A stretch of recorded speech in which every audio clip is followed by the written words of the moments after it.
आदाब, मैं हूं सफदर रिजवी। आप देख रहे हैं लाइव एक्सप्रेस चैनल। आपसे गुजारिश है कि इस चैनल को सब्सक्राइब करें, लाइक करें, शेयर करें और कमेंट करें। अब देखें एक अहम खबर। मौलाना कल्बे जवाद की सरपरस्ती में बने वक्फ बोर्ड की मर्जी से एक और बेशकीमती जायदाद बिक गई, लेकिन अब तक मौलाना ने इस पर कोई प्रतिक्रिया व्यक्त नहीं की है। वे लोगों का ध्यान अपने दामाद और बोर्ड के चेयरमैन अली जैदी की गैर कानूनी कार्रवाइयों से हटाने के लिए अब्बास बाग में चल रहे गंडादार धरना पर केंद्रित कर रहे हैं, जिसमें कोई शामिल नहीं हो रहा है। ना तो आम लोग और ना ही मौलवी, ना छोटी अंजुमनों के सदस्य और ना ही बड़ी अंजुमनों के सदस्य। अभी हाल ही में बेची गई वक्फ की जगह मेरठ की है। इसके अलावा बोर्ड के चेयरमैन अली जैदी ने वक्फ की दूसरी जगहों से उसके खातों से करोड़ों रुपये उड़ाने की कोशिशें की हैं। हम इस पर भी चर्चा करेंगे, लेकिन सबसे पहले इस बात पर चर्चा करेंगे कि उनकी गैंग के लोग क्या गुल खिला रहे हैं। मौजूदा समय में मौलाना कल्बे जवाद और उनकी गैंग साम दाम दंड भेद की नीति अपना रही है। सिर्फ और सिर्फ लोगों को गुमराह करने में ये गैंग लगी हुई है। वे इस कोशिश में लगे हुए हैं कि एक बार फिर लखनऊ वाले उनके साथ जुड़ जाएं, लेकिन ऐसा लगता है कि लखनऊ वालों ने मौलाना कल्बे जवाद को 3 तलाक दे दिया है और उनकी दिलचस्पी मौलाना जवाद की तरफ रुजू करने में नहीं है। यही वजह है कि मौलाना जुमा की नमाज के बाद नमाजियों से एक ही बात दोहरा रहे हैं कि उनके धरना में कोई शामिल नहीं हो रहा है। यहाँ तक कि लखनऊ के मौलवी भी। मौलाना जवाद के मुताबिक मौलवी अपने घरों में पैर फैलाकर सो रहे होते हैं। जुमा की नमाज के बाद मौलाना जवाद शैतान की तरह नमाजियों को अपनी गिबती तकरीर के ज़रिए बरगलाते नज़र आते हैं। हालांकि उलमा की कमेटी उनका मुंह बंद करवाने के लिए बनाई गई थी, लेकिन उन्हें उलमा की कमेटी पर भी भरोसा नहीं है और ऐसा लगता है कि वे उलमा की कमेटी के सदस्यों को निकम्मा मानते हैं। एक तरफ मौलाना जवाद अपनी तकरीरों से लोगों को गुमराह करने में लगे हुए हैं, तो दूसरी तरफ उन्होंने अपनी गैंग के 420 के उस्ताद कहे जाने वाले सज़ा याफ्ता रिजवान मुस्तफ़ा को सक्रिय कर दिया है।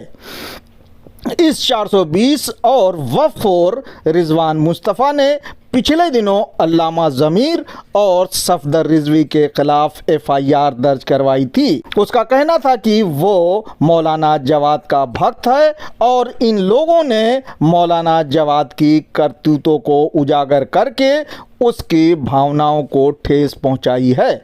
बताया जा रहा है कि मौलाना जवाद उस 420 रिजवान मुस्तफ़ा के ज़रिए लाइव एक्सप्रेस चैनल का डुप्लीकेट चैनल लाइव एक्सप्रेस बनवाकर और सफदर रिजवी के वीडियो के साथ छेड़छाड़ करके कभी अल्लामा ज़मीर की छवि बिगाड़ने के लिए उल्टा सीधा बुलवा रहे हैं, तो कभी बोर्ड के पूर्व सदस्य इमरान रिजवी को उनकी दादी की कब्र बेचने वाला बताकर उनकी छवि बिगाड़ने की कोशिश की जा रही है।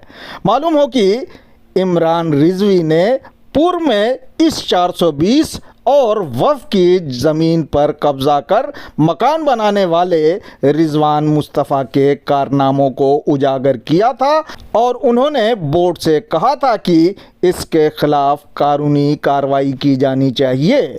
उस समय का बोर्ड इस 420 के ख़िलाफ़ कानूनी कार्रवाई कर रहा था, लेकिन मौजूदा बोर्ड खामोश है। बताया जाता है कि बोर्ड को इसके खिलाफ बहुत पहले कार्रवाई करना चाहिए था, लेकिन मौलाना जवाद उसे महज इसलिए बचा रहे हैं क्योंकि वो उनका अंधभक्त और पालतू है। इसीलिए वफ़खोर रिजवान मुस्तफ़ा लोगों को चूना लगाने के लिए एक के बाद एक गलत काम अंजाम दे रहा है। मशीनों की साफ सफाई करने वाले इस हेल्पर को भूमाफिया और अपराधी शमील बावर्ची ने फर्जी पत्रकार बनवा दिया है। इस वफ़खोर रिजवान मुस्तफ़ा और उसके भाई रेहान मुस्तफ़ा ने ढेरों लोगों को डुप्लीकेट मशीनें बेची हैं। इन दोनों को जेल की सज़ा तक भुगतनी पड़ी है। कुछ मामले अदालतों में लंबित हैं। बताया जाता है कि उसमें भी इसे जेल जाना पड़ेगा। इस 420 और फर्जी पत्रकार ने लखनऊ के अजंता ऑफसेट के आसिफ और सुल्तानपुर के मोहम्मद हारून को डुप्लीकेट मशीनें बेचकर उन्हें लाखों का चूना लगाया और उनके साथ 420 की। बताया जाता है कि ये 420 रिजवान मुस्तफ़ा आजकल मौलाना जवाद की मदद से खुम्स और ज़कात की रकम हड़प कर लोगों को सस्ती ज़ियारत कराने के नाम पर ठगी की योजना बना रहा है। इस काम के लिए आयतुल्ला सिस्तानी के लखनऊ स्थित वकील मौलाना गरवी को गुमराह कर उनसे करोड़ों रुपये का इजाज़ा लेने की कोशिशें हो रही हैं। इस काम में इस 420 के साथ कोई सागर नाम के व्यक्ति भी बताए जाते हैं। बताया जाता है कि मौलाना जवाद ने इस 420 को इजाज़त दिलवाने के लिए सिफारिशें की हैं। जानकारों का कहना है कि अगर इस 420 को ज़ारतों को धंधा बनाने से नहीं रोका गया तो भविष्य में ये लाखों ज़ायरीनों को चूना लगा सकता है, जिसके लिए सीधे तौर पर मौलाना कल्बे जवाद जिम्मेदार होंगे, क्योंकि वे ही इस सांप और 420 को अपने स्वार्थ की खातिर पाल पोस कर अजगर बनाने की कोशिश कर रहे हैं, जबकि ये बाराबंकी के वफ़ को नुकसान पहुंचा रहा है। उनका फ़र्ज़ था कि इसके खिलाफ वक्फ बोर्ड से कार्रवाई करवाते और वफ़ की जगह को आज़ाद करवाते। अब हम जिक्र कर रहे हैं मेरठ की उस संपत्ति का जिसे बेचने के लिए बोर्ड के चेयरमैन अली जैदी ने रास्ता बनाया है। ये वक्फ जायदाद मेरठ ज़िले में करनाल बाईपास पर खसरा नंबर 15/1 है। इसकी बाज़ार में कीमत 200 करोड़ रुपए से ज़्यादा की बताई जाती है। इस वफ़ जायदाद की बिक्री पर भी मौलाना जवाद की नींद नहीं टूट रही, जबकि उनके भक्त बहादुर अब्बास, जो शाह मर्दा करबला के जनरल सेक्रेटरी हैं, वे इसके खिलाफ आवाज़ उठा रहे हैं। बहादुर अब्बास के मुताबिक मेरठ के इस वफ़ का दुश्मन ज़िया अब्बास है, जो बोर्ड के पूर्व चेयरमैन वसीम रिजवी का दायां हाथ माना जाता था। मौजूदा चेयरमैन अली जैदी ने उसे दोबारा मुतवल्ली बना दिया है ताकि वो वफ़ जायदाद का खुलेआम बैनामा कर सके। इस बदनाम ज़िया अब्बास ने वफ़ की जायदाद के 6 बैनामे कर दिए हैं। इसके अलावा उसने कई ज़मीन को लीज पर भी दिया है, लेकिन चेयरमैन अली जैदी ने उसके खिलाफ कोई एफआईआर या दूसरी कोई कार्रवाई नहीं की है, जबकि ज़िया अब्बास ने 50 करोड़ से ज़्यादा की वफ़ संपत्ति को बेच दिया है। इस मामले को लेकर ज़िला अल्पसंख्यक कल्याण अधिकारी ने जांच करवाने के बाद कार्रवाई की है। इस मामले को लेकर शाह मर्दा दरगाह की वक्फ बोर्ड की कमेटी के महासचिव सरफराज हुसैन का कुछ और ही कहना है।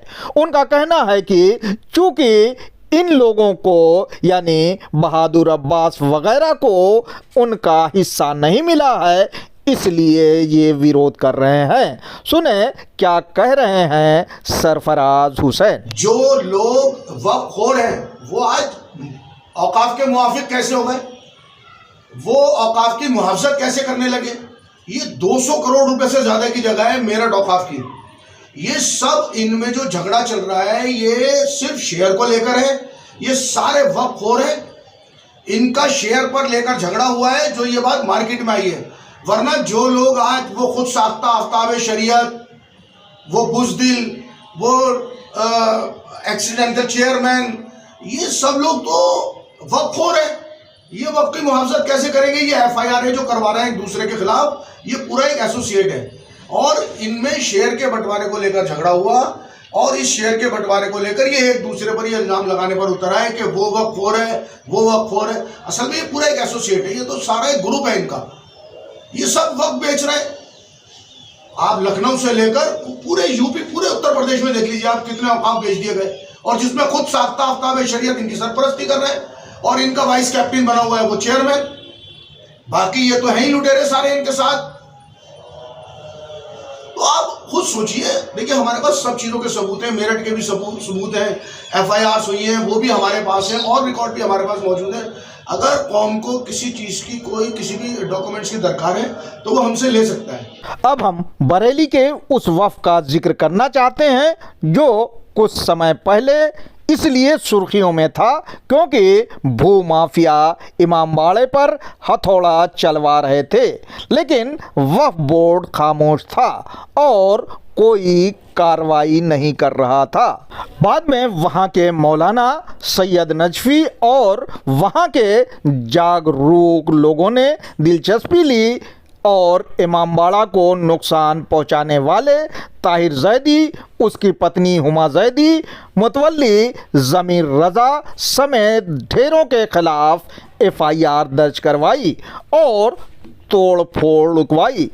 उस समय चौतरफा यही कहा जा रहा था कि वक्फ बोर्ड के चेयरमैन अली जैदी और मुतवल्ली ज़मीर रज़ा की मिली भगत से इमामबाड़ा तुड़वाया जा रहा है। इस वक्फ से जुड़े लोगों का कहना है कि अब ये साफ हो गया है कि वक्फ बोर्ड के चेयरमैन अली जैदी और मुतवल्ली ज़मीर रज़ा दोनों इस वक्फ के दुश्मन हैं। इनकी नज़र इस वक्फ के पैसों पर है। हाल में चेयरमैन अली जैदी ने इस वक्फ के बैंक खाते को लेकर बैंक को पत्र लिखकर निर्देश दिया है कि वो मुतवल्ली ज़मीर रज़ा को खाता से पैसा निकालने की मंजूरी दे। ऐसा इसलिए कहा गया है क्योंकि पूर्व चेयरमैन वसीम त्यागी ने बैंक को इसके खाता से पैसा निकालने पर रोक लगाने का निर्देश दिया था। इस वक्फ के खाते में 2.5 करोड़ से ज़्यादा पैसे जमा हैं। चेयरमैन और मुतवल्ली इसे लूटना चाहते हैं और खुर्द-बुर्द करना चाहते हैं, इसीलिए बैंक को पत्र लिखा गया है। देखें स्क्रीन पर वक्फ बोर्ड के चेयरमैन अली जैदी का पत्र। फर्रुखाबाद के वक्फ की बर्बादी की दास्तान बयान करते समय वहां के सामाजिक कार्यकर्ता जफर रिजवी एडवोकेट की आंखें रोने लगती हैं। उनका आरोप है कि अली जैदी जैसा निकम्मा और बेईमान चेयरमैन उन्होंने अपनी जिंदगी में कभी नहीं देखा, जो वक्फ जायदाद का नहीं बल्कि पैसों का यार है। भूमाफिया और कब्रों के सौदागर मौलाना कल्बे जवाद को ऐसों का समर्थन करने के लिए चुल्लू भर पानी में डूब मरना चाहिए। वक्फ मामलों के अल्लामा कहे जाने वाले ज़मीर नकवी का कहना है कि मौलाना जवाद को उनके करीबी ही उन्हें मुंह बंद रखने के लिए जूता मारेंगे। बहादुर अब्बास ने मेरठ की वक्फ संपत्ति बेचे जाने पर चेयरमैन अली जैदी और मौलाना जवाद के खिलाफ आवाज़ उठाकर बता दिया है कि उनकी नज़र में दोनों चोर हैं। उन्होंने व्हाट्सएप पर 2 पोस्टर डाले हैं और उनमें कहा है कि वे किसी से डरने वाले नहीं हैं, वे जल्द ही इन वफखोरों को जेल भिजवा कर रहेंगे। बहरहाल मौलाना जवाद का गैंग वफ को लूटने में इसलिए कामयाब हो रहा है क्योंकि कौम के लोग सो रहे हैं और योगी सरकार इस गैंग के खिलाफ कोई कार्रवाई नहीं कर रही है। अगर योगी सरकार और कौम के लोगों ने इनकी वक्फ विरोधी गतिविधियों पर रोक नहीं लगाई तो वो दिन दूर नहीं जब वक्फ बोर्ड कंगाल हो जाए। आपसे गुजारिश है कि इस चैनल को सब्सक्राइब करें, लाइक करें, शेयर करें और कमेंट करें।